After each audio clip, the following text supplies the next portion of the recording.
Hello, this is Max. The girl found a little elf, but later she had to escape from bigger elves. Don't forget to subscribe. The series begins in an isolated area enclosed by a fence, where a man named Muller arrives in his truck and takes a cow into a nearby forest. After he leaves, an unseen and hungry creature attacks and kills the livestock. We are then introduced to a young girl named Josie and her family as they prepare for a holiday trip. It becomes evident that there are tensions within the family, with Josie's mom Charlotte scolding her for interacting with a stray dog.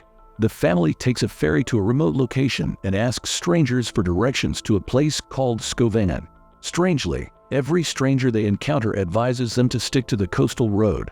During the car ride, with the children arguing in the back seat, their distracted father Mads accidentally hits something, leaving a dark stain, possibly tar, on the car's fender, though the creature they hid is nowhere to be found. Josie, curious as always, follows the tar trail into the grass. Muller arrives and insists they leave since it's a private road. He appears agitated, but eventually calms down after suggesting they take the coastal road and stay away from the nearby fence. Josie questions Muller about what's behind the fence, but he doesn't provide an answer, and the family dismisses him as a grumpy local. Later, the family arrives at their holiday cabin, and their son Casper is frustrated by the lack of Wi-Fi and electricity. Josie explores outside and comes across a barn filled with intriguing items. She is bothered by the fact that they are ignoring the injured animal they hit earlier and decides to investigate the private road Muller warned them about. While Casper and his mother go grocery shopping, he encounters a local girl and spends time with her by the river. Charlotte, Josie's mother, strikes up a conversation with a local named Karen, who also warns her to stay on the coastal road. That night, Josie refuses to join her family for dinner and stays in her room, but curiosity drives her to venture out on her bike, even though it's nighttime. She reaches the metal fence she was told to avoid and finds the wounded creature from the car accident.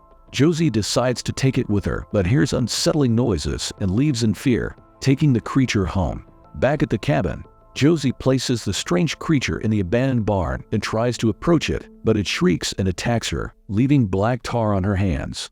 Meanwhile, a large number of birds leave the forest, catching Karen's attention. She ominously suggests that Muller should sacrifice another one, possibly referring to the cow from the earlier scene. The following morning, Josie's family plans to go hunting for a Christmas tree, but Josie pretends to have something to do at home. She is left alone with the mysterious creature, which is revealed to be an elf. Josie enters the barn, trying to tend to its wounds, but the creature remains afraid and hides. Meanwhile, Muller, along with his friend, brings a cow near the fence. As they do this, Muller notices footprints on the ground and asks his friend to take the cow to the forest while he goes to investigate something important. After some time, Casper unexpectedly enters the barn in search of Josie and questions what she's doing there. With no other options, Josie tells him the truth and asks for his help. Initially, Casper leaves the barn with the intention of complaining about Josie to their parents. However, after some persuasion from Josie, he decides to join her team, and they agree to keep their discovery a closely guarded secret. As they tend to the injured elf, Casper assists in bandaging its wounds. Unbeknownst to them, Muller watches from an opening and realizes that this situation could lead to trouble. He hastily contacts his friend Anders in a state of panic, informing him that the kids have one of the young elves. He urges Anders to leave the forest immediately.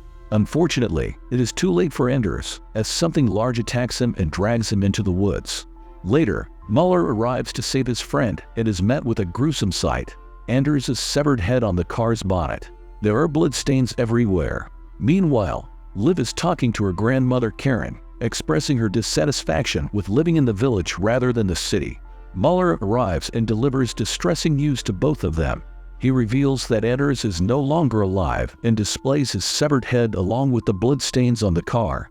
Back at the barn, Casper and Josie return to attend to the little elf. To their surprise, the creature has already eaten and left behind a mutilated cat corpse. Casper suggests that they should confess everything to their parents and return the creature to the forest. However, even this gruesome sight doesn't deter Josie from cradling the elf and showering it with affection. She refuses to call it a monster and gives it the name Pico. After a service for Anders, Karen assures the villagers that the incident will not happen again and requests their cooperation.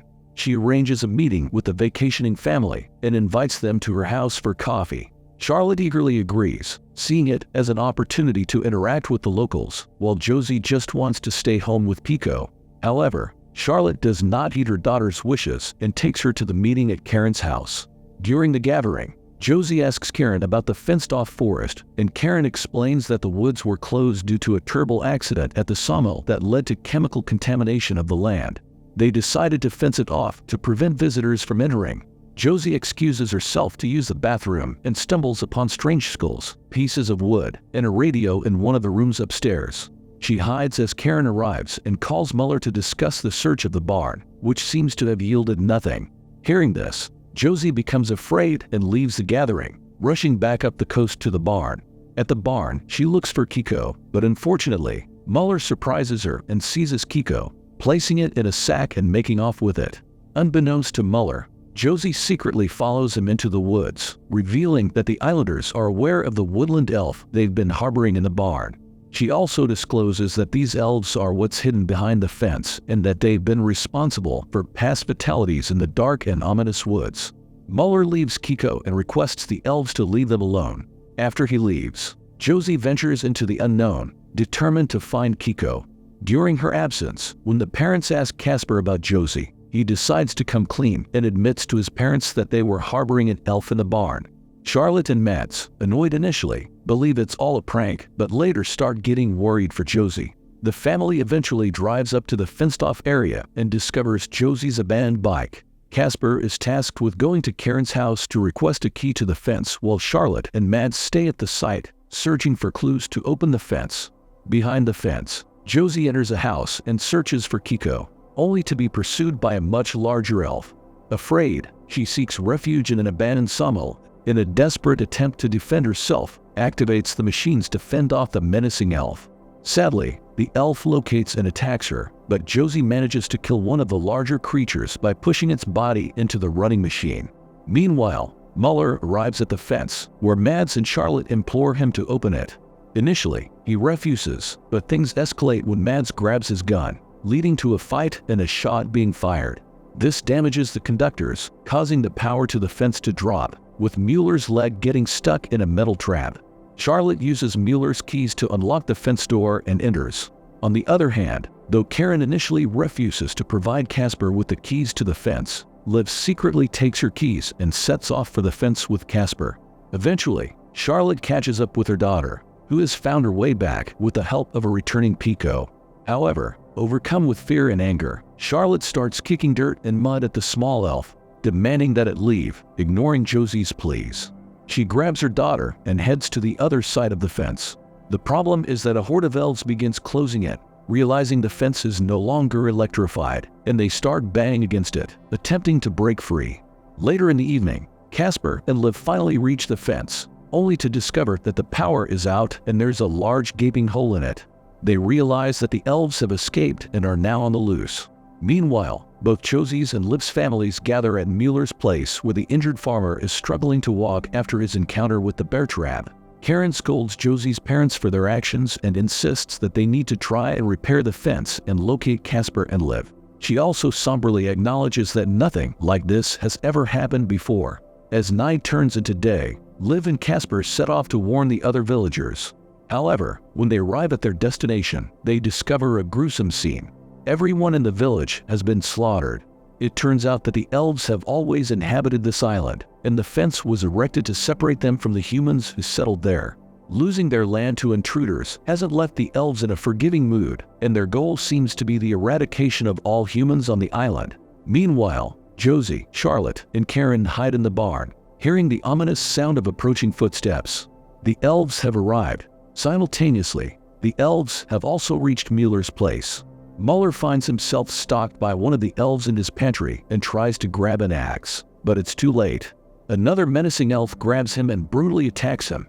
Realizing that Muller is in grave danger, Mads hastily leaves in his car, accidentally dropping the radio on the floor in the process. On the other hand, Karen saves Josie from one of the elves, but when she learns about the little girl's actions, including taking care of the young elf and killing one of the elves at the sawmill, she decides to take matters into her own hands. Karen approaches Josie and assures her that she's the only one who can save them from the impending danger. Josie believes her words and gets ready to go to the forest with Karen. Karen separates Josie from Charlotte and promises to fix everything. However, on the way, she resorts to using chloroform to subdue Josie and leaves her in the middle of the forest with her hands tied. When Josie wakes up, she finds herself in the woods and Karen stands ominously over her. It becomes clear that Josie is being used as a sacrificial offering to restore balance, according to Karen. She then leaves the little girl to her grim fate and walks away. Meanwhile, a blood-stained Muller emerges from his house, still alive and determined to help the family rescue Josie. He knows where Karen has taken her, as he had previously sacrificed a cow at that location, and rushes to assist the family in their mission to bring back their daughter. Eventually, the family, including Muller and Liv, locate Josie and Kiko, who is helping her with the chains. The parents are overjoyed to get their daughter back. However, at the same time, Karen emerges from the shadows, pointing a gun at the family. In a surprise turn of events, Kiko attacks Karen, causing her to lose control of her weapon. Following this, a monstrous self appears and brutally attacks Karen, leading to her demise. Josie's family and the rest seize the opportunity to escape. During this time, Josie attempts to convince Kiko to join them but fails. As they flee through the woods, they encounter another elf but manage to evade it. Soon, the group reaches the gates, the generator starts up again, and Muller hastily locks the fence. However, Josie is torn between relief at reuniting with her family and sadness at leaving Kiko behind. With the immediate threat averted and the fence repaired, Josie and her family get ready to make their way back to the mainland. While they're leaving, Casper requests Liv to join them. Initially, Liv refuses, but when Muller suggests she go with them, she agrees. The series ends with the family leaving, and unbeknownst to them, Kiko is hiding under their car. If you are interested in such films, please proceed to the next video on the screen and also share your thoughts about this film in the comments. Give us a like and subscribe. Goodbye.